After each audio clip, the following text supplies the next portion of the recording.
Hey everybody, how's it going? It's Joe. Welcome back to another episode of the Inside R Phillies podcast. It is currently the 1st of March as we are now in meteorological spring as the calendar turns to March. And here to talk about the big day for the Phillies today with Andrew Painter's spring training debut, we have Jeremy, SJ Phillies fan. How are you doing today, Jeremy? Good. Exciting day for the Phils. World Baseball Classic is just around the corner. And I got to be honest, with the World Baseball Classic, we've kind of poo-pooed it a little bit in the past, but I'm getting excited. This is going to be a lot more meaningful baseball than the spring training games. It's not going to all be games in the middle of the afternoon. It's going to have some, real gravitas and night game aura to it. And I'm getting more excited the closer we're getting to the WBC. Yeah, I guess maybe we just needed baseball season to start. Yeah, once we're here, That's it really kind of feels like, damn, like I'm ready for some big games. It's like 2 weeks into spring training or whatever we are now. It's like you're already in that rut. Yeah, definitely. I was just curious. Nolan Arenado is joining Team Puerto Rico, so he won. He's won multiple titles for both. That'd be interesting. Well, I guess Apparently, Johan Rojas is off the DR roster, so that's some big news in Phillies land. Johan Rojas is not Oh going to no, play. he couldn't make it. Oh no. Well, he was on the roster, and then he got taken off of it for some reason. Yeah, I'm just trying to see. Phillies tailgate has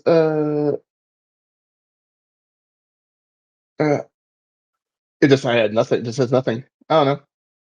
Yeah, I mean, honestly, his roster spot with the Phillies is probably not guaranteed, right? Like I think his option years are done at this point, I believe. So No, he still got no. He still got another one. I guess he came up late enough in 23 that his option years are 4, He was 5, he and was 6. never option. Yeah, he was never option in 23. Ah, okay, that makes sense. Okay, yeah, so at least be on the roster, 40-man roster in the organization for another year. That'll be interesting to see. And actually, kind of while we're talking about like the edges of this roster, um, I kind of have an idea, and I want to bounce this by you, see what you think. This is going to be in a similar vein to what the Phillies did last year, where they sent Stubbs to the minor leagues since he had his option remaining, while Marchand did not.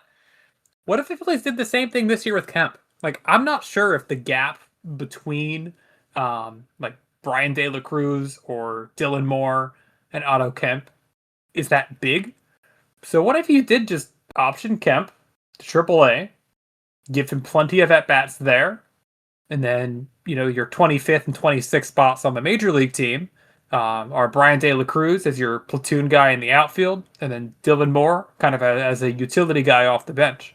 But how many times have we just like, oh yeah, this guy, Brian De La Cruz has not been good. Like the power numbers he has the power in him, but his on base percentage is garbage. The slugging has never been higher than 432, and I don't think he's worth it. But is the gap that big between De La Cruz? You know home run the other day, for whatever it's worth, for whatever we care about spring training. Is the gap that big between him and Kemp to make it matter? I say yes. It's possible. It's possible. Dylan Moore is somebody that intrigues me a lot. De La Cruz, I have a Brian De La Cruz jersey. I'm a fan of him. But Dylan Moore, I like that positional versatility, right? He's a guy that's played every position except for catcher. I think that's great. I think the Phillies are a team that is kind of hurt with their optionality because they have a set DH when kind of most teams across the league don't. So anyway, the Phillies can kind of get optionality and kind of ways that they can move their lineup around on a day-to-day basis. And I think Dylan Moore is great in that role, and I'm rooting for him to make the team for that reason. Just if I get another light hitting utility guy. They'll get way too much playing time for some stupid reason. We've been burned by them so many times. Yeah, we definitely have. That is true. So let's get into like kind of the bigger two news stories of the day, and these have to do with the top two prospects in the Phillies farm system. Let's start off with what I think people are going to want to hear about the most, and that's Andrew Painter. Andrew Painter had an effective day today on the mound. I pitched 2 shutout innings, got a strikeout. Not that he was going against Murderer's Row of the Yankees, but what did you think of Painter today? I mean, yes. I mean, it's always first start, so you could just get some of the rest out and everything. I mean, the curveball, no location. The fastball velocity was good, but he didn't mean he only threw like 20 pitches, so it's very hard to like judge. But then also, but that slider that he got the strikeout on in the first. At first, I was like, "Oh God, that's a terrible pitch," but then I saw the slow motion of it, and my God, that was a nasty pitch. Yeah, no, you are right. Looking up the slider, it was the one slider that he threw today, and he had some pretty good break on it. It was a solid pitch. Yeah, I know some people in the game thread be like, "Oh man, he didn't like that slider was terrible." Like, I was like, "No, it was 90 miles an hour. You're not going to have a Carlson slider at 90 miles an hour. It's all about the late movement because it's just like it's 90 and then it like just dropped like that Right. just enough where crazy." The one thing that stood out to me with the eye test, and we'll kind of go deep into the stats today, a little bit later on.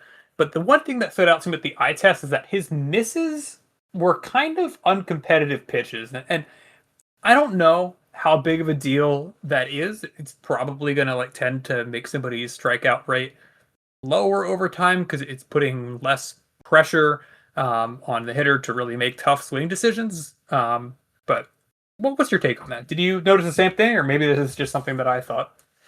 No, yeah, no, I was yeah. It obviously you want them to just swing and miss every time they throws the fastball. But it's hard. It's like it's the first start, so I'm less worried right now.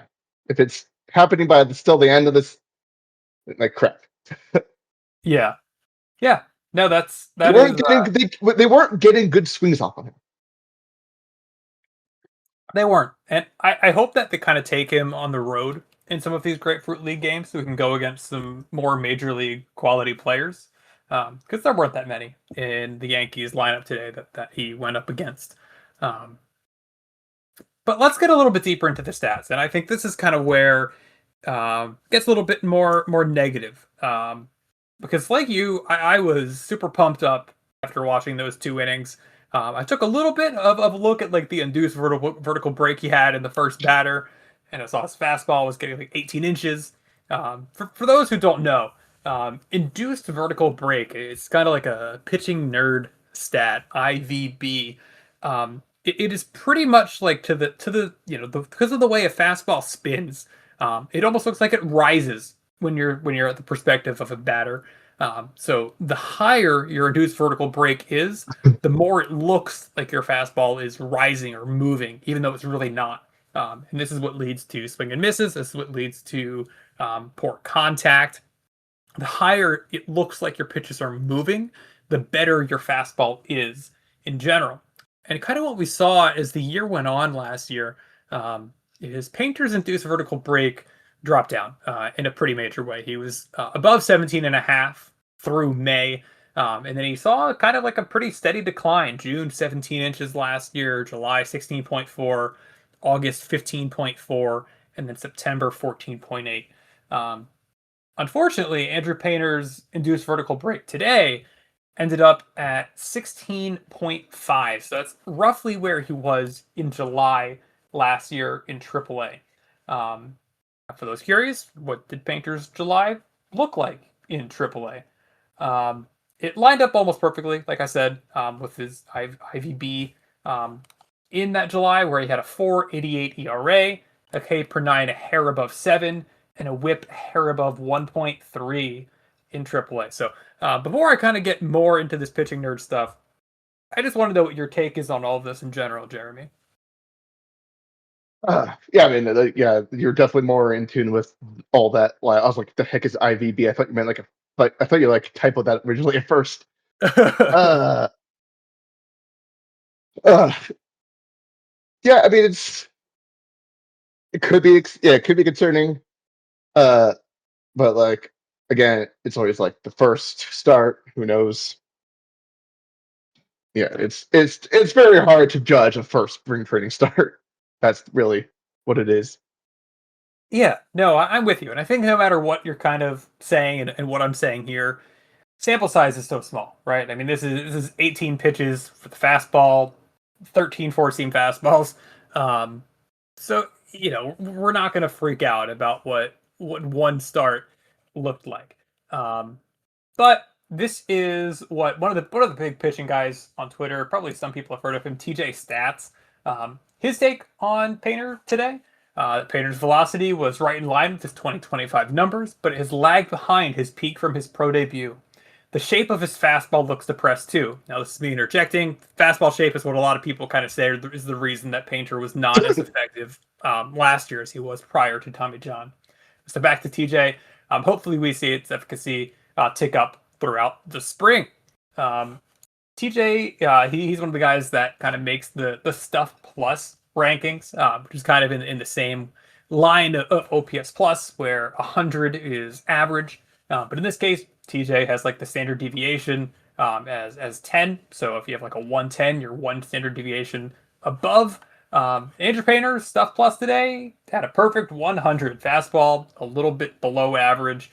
Same with the changeup and the sinker. But his breaking stuff is kind of what boosted him up a little bit to get an overall 100 Stuff Plus. So that fastball is something that I'm very curious about, because if the fastball kind of stays at where it was in AAA last year, he is not going to be effective in the major league this year, unfortunately. But one start, talking, like I said, 13 fastballs. It's not a reason to panic, but it is a reason to be maybe a little bit concerned, in my opinion. Yeah, but hopefully, the coaching staff sees this, and then they like tell me, fix the hey, the arm slot's falling again. Yeah, yeah. So arm angle was 43 degrees. I don't have it offhand what his arm angle was like last year, but maybe that does have something to do with it.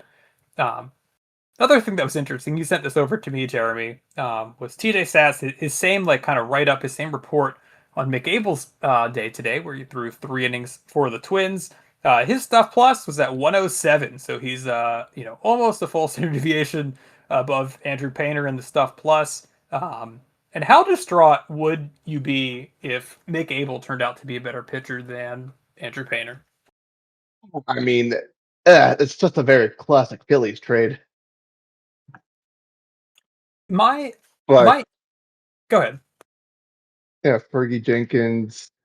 Like, we traded Fergie Jenkins. He became a stud right after we traded him, and was he even like a top prospect? I don't know. Yeah, I have no idea how he was rated when we traded him, but of course, obviously, Fergie Jenkins became a Hall of Famer. I mean, Ryan Sandberg obviously traded just how many guys we just trade away.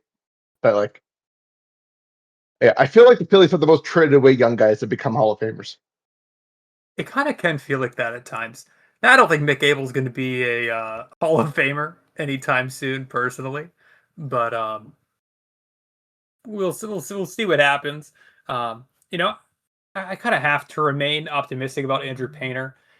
I disagree with how untouchable the Phillies have made him over the last several years. Um, I think it's put a lot of pressure on him, and that's something we have, I think, talked about pretty frequently. How untouchable the Phillies have made him, and how it's maybe made them get rid of a lot more quantity of prospects, and maybe it'll turn out to be quality as well if Andrew Painter doesn't pan out. But that's where the pressure comes from at the end of the day, and we've said it a million times. We'll say it a million more times. Hopefully the bet works out. Yeah, no, hopefully it does. Speaking on another one of the guys. Yeah, I'm trying to find, I'm just trying to find what that article about his arm angle. I just can't find it now. Yeah, well, that was the here we go. talk, right? Like he was dropping his arm angle as the year was going on last year, right? So Yeah, I thought they listed the. Yeah, I don't see the exact angle. I thought they listed it. I know I've seen like a ton of stuff talking about that. It's just so hard to find like the statistics of where his arm angle was years ago and stuff like that, you know, like it's so hard to find nowadays. Especially when you're going back years. I know, yeah. I know, but yeah, man, but they were talking about like he's been looking good in the bullpen. His command was more so. Yeah, also I think he could be fine at 97. I don't think if it's flat at 100, it's gonna be flat 97. He needs the shape, right? I think like the big takeaway for what the people that are much smarter at pitching than I am is that he needs to get his fastball shape back to where it used to be. Because it's crazy, but like, why? What? That's just crazy. But like, how can you like lose that? Right? Like, you just forget how to throw it. Like, Well, I mean, I think I've said this before, but like I feel like sometimes people treat Tommy John recovery as a certainty, and like maybe it's not a certainty. Like there are people every year, maybe they're older players, so people can find another reason for it. But it's not always like a 100% guarantee that somebody that has gone through Tommy John is going to come back and be exactly who they were before. And it would be very on no, brand for no. the Phillies to have the guy that can't. But Yeah. I mean, my first experience with like understanding Tommy John surgery was Randy Wolf. yeah, that's a good one. Yeah, because I remember my because like around 05, like I was a Philly fan growing, but like I really didn't get into it really until like age 12, 11, like when I really started paying attention to like all sports in general. Yeah. But yeah, because you should you watch I remember I used to watch the World Series every year. I thought Randy Johnson was terrifying when I was in 01. Fair. He That was is scary. fair. He was scary looking. Um,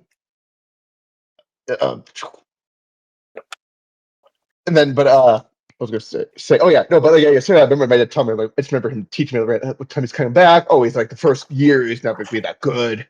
Back and yeah, like Randy Wolf had a 5.56 ERA in 06 when he came back, but he was 4-0. But like yeah, but like his velocity was great and everything there coming back. So yeah, it used to be expected like yeah, you have like 1.5 to 2 years of meh, and then hopefully you come back, and then I guess we kind of had some weird freaks of nature coming back stronger Right. out in the past 20 years, I guess. Yeah, it's been 20. Yeah, geez. Oh God. Oh. Yeah, the past 20 years. Yeah, just like the idea by yeah, used to be like, oh God, Tommy John. Then people are like, oh no, oh well, Tommy John. Maybe we should not be like, oh well, Tommy John. Yeah. I mean, we're also at this point with Painter specifically past that like 1.5 and 2 years. Where I think with him at this point, it's kind of a I think put that up or I shut will up. say I think they baited him way too hard. Probably. I mean, from the beginning, I think they handled it poorly when they kind of opted to go Oh yeah, for I know, yeah, or yeah. I know. How often does that work? yeah. Yeah. And I know we just said how like, surgery recovery is not a guarantee, but I feel like non-surgical is even more of like a roll the dice and see what happens. Yeah, exactly. But then, oh God, I was going to say. This is a great episode today. Oh God. Okay. Oh. So yeah. Okay. I've been a big thing about like the whole bullshit of the pitch count and inning limits. it's literally pseudoscience. There is no science behind determining what a pitcher's load should be. Bill James threw out 100 pitches randomly, and everyone took it like a gospel. Yeah, I mean, I don't know. I think everybody's like nostalgic for when they're kids, but like I am probably I understand that like more pitchers pitching at 100%, like get the starter out. Like I understand how that can help you win, but I'm always going to miss pitchers going into like the triple digits more frequently, and I am definitely always going to miss pitchers hitting. It's just part of the heart and soul of the game that, in my opinion, has been taken away. Yeah, I mean, But obviously, it's not a coincidence that since they've been throwing harder, they're not going as far. So they like the emphasis on velocity instead of actual pitching.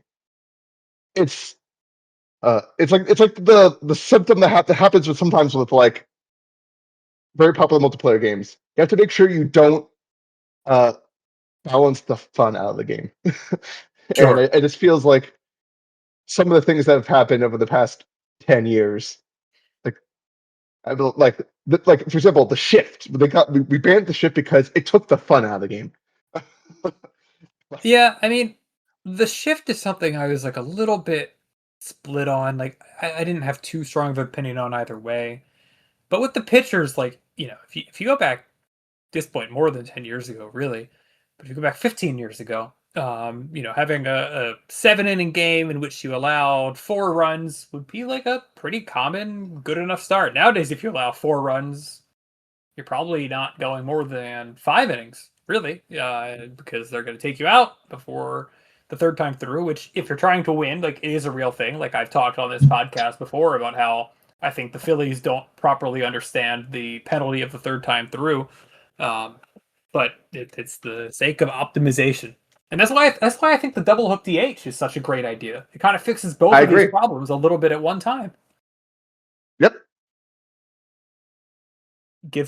For those that aren't familiar, the double hook DH pretty much says that a team has a DH for as long as their starting pitcher is in the game, and then as soon as a starting pitcher is taken out of the game, you no longer have your DH, and your pitcher has to hit instead, which then forces you to pitch hit, double switch, do whatever you have to do to kind of manage your bench like NL teams did before 2023. Yeah. No. I missed the strategy. It was so fun. And like I feel like sometimes you hear like some baseball people say like the strategy wasn't like that big of a deal. People overrated it, but like it objectively was way more strategy than there is in Oh like yeah. the modern baseball game where you just set your lineup and like a manager can just sleep whenever the their team is batting because you don't have to do anything. You don't have to do anything ever. Yeah. No, but it's just like, oh man, going into it's the sixth inning and our pitching is dominating, but we're getting dominated too. Do we take him out when now it's first and third with two out? Do I pinch it? Yeah. Yeah. I want to do some research on like I watched baseball a lot at the time, but I didn't really pay attention to it too much at the time.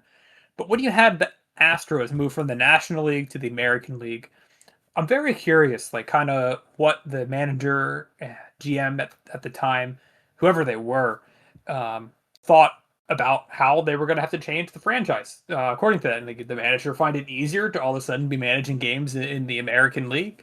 Because that wasn't that long ago in the grand scheme of things. And it did, now talking the past tense, it did have to pretty much change your lineup construction because, there were guys like Nelson Cruz and guys like that just were not tenable to play in the National League. Uh, well, yeah, I was pretty sure I was right about this. But yeah, so the reason the Astros moved because it was part of the sale to Crane. They were terrible, 100 lost seasons constantly, and then but yeah, 2013 was a brand new manager, so Yeah. Okay. so There you yeah, go. so so no one would have had and both Carter I think was the first time manager for that. Yeah, that's his first time managing. So yeah, that's a moot point. impossible to know. Damn. Tough. That is sad. Yeah, it would have been interesting, like going from I mean, I mean, like I guess what's his face, Tony La Russa would be like talking about managers like going Sure. between different leagues would be Joe about like Girardi. 1 year to but 1 year to the next, the same team, that's totally different. But yeah, that doesn't matter. Yeah. That was the time when the Astros were one of the worst teams in sports. And they were terrible for a long time there, too.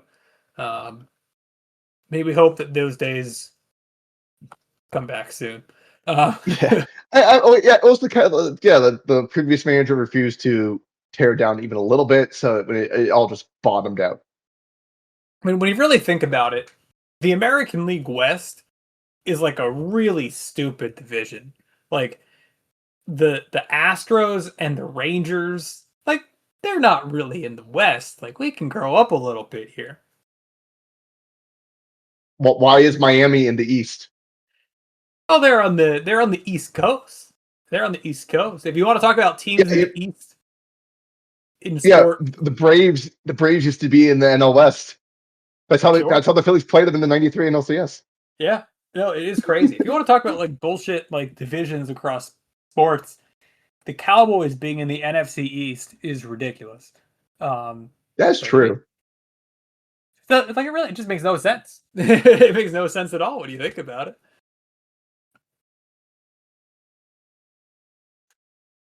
But I don't know. Weird times across sports. Oh, okay. It was like 19. Let's derail this. 1970 NFL divisions.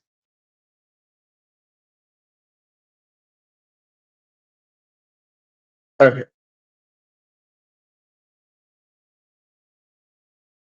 What? No, that's okay. Are you looking for like before like the merger or something like that? Well, I'm looking at the merger. So the NFC East, you had the St. Louis Cardinals were even in the NFC East originally. So crazy. And and the Falcons were in the West.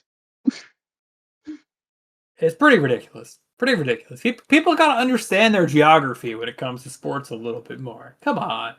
But I mean, you just don't name them after regions. You name them Star Division. No, that's true. Yeah. That's actually a good idea. People should do that. Because honestly, like, honestly, the only reason we do like division by reach, because like, okay, yeah, because we want to ease of travel, but like, nothing to stop it. Like, just name them something else. Sure, I'm all for it. But I mean, these divisions are all going to get messed around in baseball, like in a few years when we have like a Nashville expansion team and a Portland expansion team. So it's going to change things a little bit, and we go to like 8 4-team divisions or 4 8-team divisions or something. I just want interleague done after. I don't want interleague every day. That ruins the World Series. Oh, I like interleague. I think it's good for people because they know that if they're living in Seattle and they're a Pirates fan, they're gonna get to see their team every 2 years, and at least they're gonna play everybody every year. Like interleague is fun. I think it was more fun when it was like a certain part of the season where you got all of your interleague taken care of. I was okay with that, but I also wasn't because the Phillies have historically been awful in the league play. So yeah. But I'm with you. Like interleague used to be something special, and it's not special anymore, right? Like this is like multiple times in recent years, including this year, the Phillies are starting their season against a team in the American League, and it's just like, what's going on? But at the same point, like we're hearing that with like the expansion and how the divisions are going to shake up, it's possible that like the current American and national leagues are going to completely shift around to kind of be hockey style, where you have like the West and the East, and You're not going to have the Phillies playing the Dodgers twice a year, and you're not going to have the Yankees playing the Mariners twice a year. Like, there's going to be a complete restructure of the entire league. So maybe there's more that's going to be changing in years to come, and maybe that shifts how interleague is as well. Yeah, that's the whole point of the World Series specials, because the two leagues, they never played each other, and boom, now you get that. It's just, why even have two leagues? Just make East and West Conference. We're probably not too far away from that. I mean, at this point, there's no difference between the leagues with the way that the DH has been introduced. It was stupid that there were two different rules. It was stupid, but it was like baseball's a stupid sport, so it made It sense. is. I mean, all sports are stupid. Come on. This is true. We pay. Some people pay thousands a year to go watch people play a game. Yeah. Yep. When you break it down, it makes no sense. It is pretty ridiculous when you think of it that way. But kind of back on track. But recenter this back to the Phillies. It's okay that we went off track because there's not the most in the world to discuss today. But the big news is it was reported by Todd Zolecki that Aidan Miller is experiencing some back problems. And I didn't know this beforehand, but apparently at the end of the year, last year as well, back problems kind of shut him down for the end of the year last year in Lehigh Valley, which I didn't really know about. I was concerned. And now I'm even more concerned by the fact that apparently he might not play in spring training after all. Now I know Charlotte Varnes in The Athletic today had another report on Miller's back, kind of saying that there is no pain anymore. But my question would be, if that's true, then why is he not going to play at all in spring training, or likely not play at all in spring training? It doesn't add up to me. I just back injuries are awful. You just pray that it's just just sore muscles and not like degenerative thing. You don't want to be like Chris Bryant. I mean, it's fun to meme on Chris Bryant because one, he turned on the Phillies side of the Rockies and then it was awful. But reading it, I just feel so bad for him. Yeah, I mean, it seems like from what he's been saying that he can't really live anything resembling a normal life at this point. So just terrible for the guy. It's just. Ugh. And from a baseball perspective, right? Like, I think we all worry about Bryce Harper with like these nagging chronic injuries, the back, the wrist. And if Aidan Miller has had back problems now for the better part of a year, the end of last year going into now March of this year, it concerns me that it could be something chronic for him as well, which you wouldn't expect for somebody of his age. But not a great couple of days it's been in Phillies prospect land. Yeah. But hopefully it goes on. Hopefully Nori got a hit like the one game he played with us. Yeah. It's going to be interesting to see Nori and Team Italy in the World Baseball Classic, just to kind of have him take at bats against some like really, really good competition. Speaking of Team Italy, apparently Nola is going to be the starter against Team USA. That's how it's lined up. So that's going to be interesting. Well, how many innings is it? He's not going to go 4, so he'll be fine. Yeah, I mean, how long are they going to have starters go? I don't really remember too much from a few years ago. Well, let's see. Let's pitching. Let's see. Like, I want to say a few years ago, they were going like 5 innings, 6 innings. Even in the first start, because it's like. I think so. I think that's why a lot of people have problems with the WBC in general, right? Well, it's dumb to do it now, but I don't want it to take away from the season. So, like, it's baseball. Baseball is the worst sport for this kind of international competition because, every other one. I mean, only because the pitching side, batting side, they can do when it's like whatever. Because if like if you could just take a pause in the summer and do it, and then come back. But you don't want all that pitching in your pitcher's arms. But when it's hockey, they do the Olympics. It's like, whatever. Sure.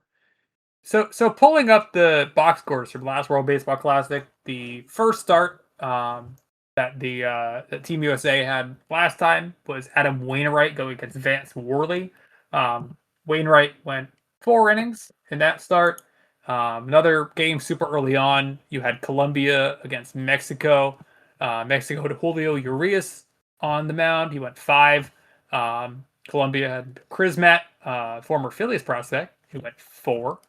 And then kind of like second matchup, we had Team Mexico against Team US. Nick Martinez got kind of shelled, so he only went 2.2. And then Sandoval from Mexico went 3. So yeah, maybe it's more like 4 or 5 innings is what these starters are giving you on average. Yeah. So here are the rules. Pitchers cannot throw more than 65 pitches in a single game in the first round. 80 pitches in the quarterfinals, and 95 in the championship. Okay, interesting. However, they can pass it to complete a batter's plate appearance. It's fair. Interesting. I don't remember those rules at all from last time. That's interesting. I mean, I think that's pretty standard. And then pitchers who Yeah. throw 50 or more in a single contest required to have a minimum of 4 days rest. 30 or more require 1 day, and pitchers on consecutive days will also require a day of rest. And there's a mercy rule: 10 or more runs after 7 innings, or 15 or more after the 5th. Interesting.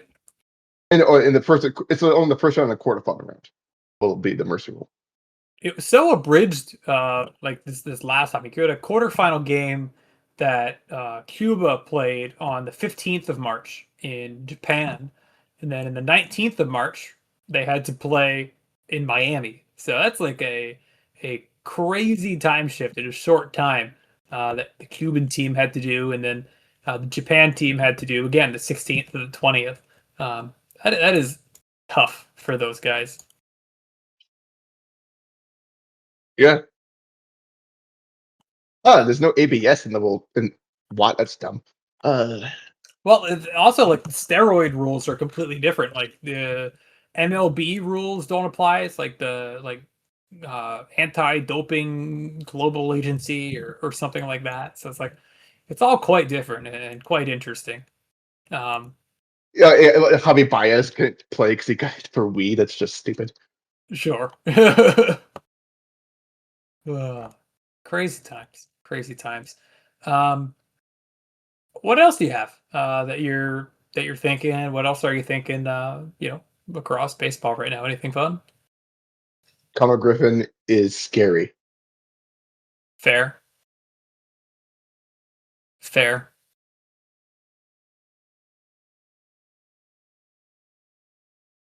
Oh, this is a great quote from Sandy, from Alcantara. I don't need my team's permission to represent my country. The decision is mine. I will always say yes. So It's good to see that the players care at the end of the day, right? no, I mean it's mostly American citizens, players that aren't as fired up about it. Yeah. Like I know that the Emperor of Japan is going to their game against Australia, and my response to that was like, I didn't know that Japan. I mean, I knew that they had like a royal family. Like I had heard of like the Japanese princesses and stuff before, but like the fact that they're like royal, like patriarch is called like an emperor to me is like wild in 2026. But like a positive emperor. Yes. Positive emperor. Funny stuff. To be honest with you, I don't really have too much else. So Yeah, he's the only remaining monarch and head of state who holds the title of emperor. kind of cool, right? Like I don't think he actually has any say or does anything. It's like a very rubber stampy kind of thing. Not too dissimilar to the Queen or King of England.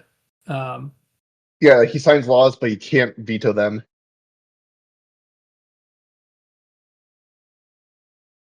Hot take, that's kind of cool. It's kind of cool to have like a royal family and stuff like that. Now, do I care about the British royal family at all? No, no, I really don't care about them at all. But like if there was a U.S. royal family, like I don't know, maybe I would think that would be kind of cool. Yeah. Well, yeah. It seems like the Emperor of Japan does like have any like big salaries, so how they live.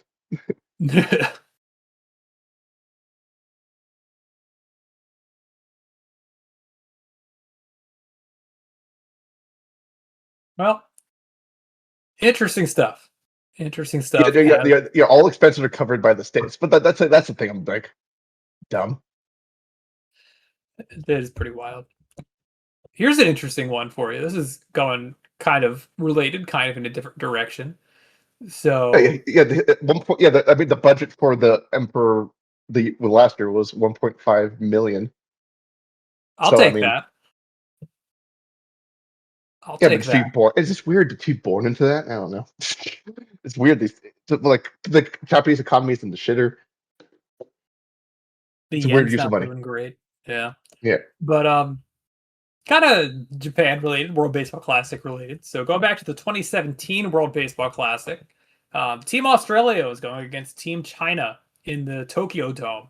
How many people do you think were at that game? No, but I read like there was like the insane crowd. 3,013 people.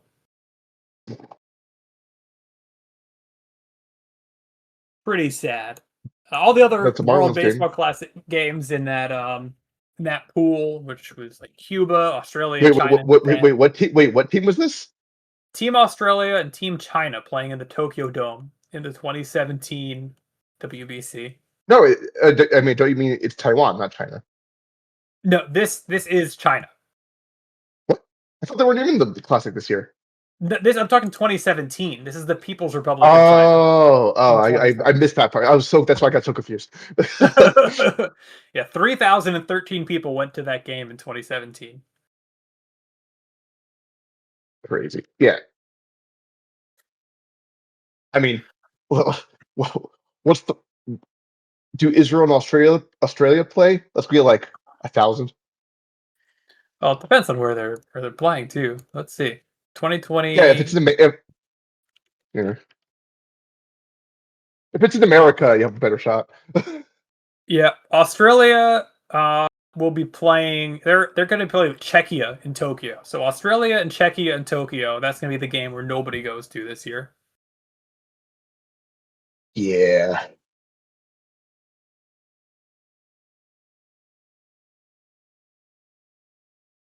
It's going to be an interesting one.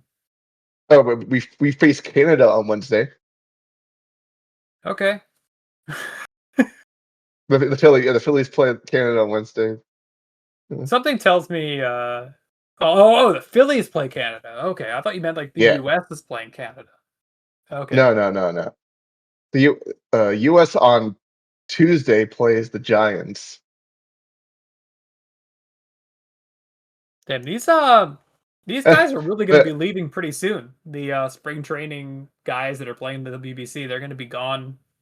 But they might be gone like tomorrow. This might be the last game that they I mean, play. it's great. It's great if you have a young prospect pool.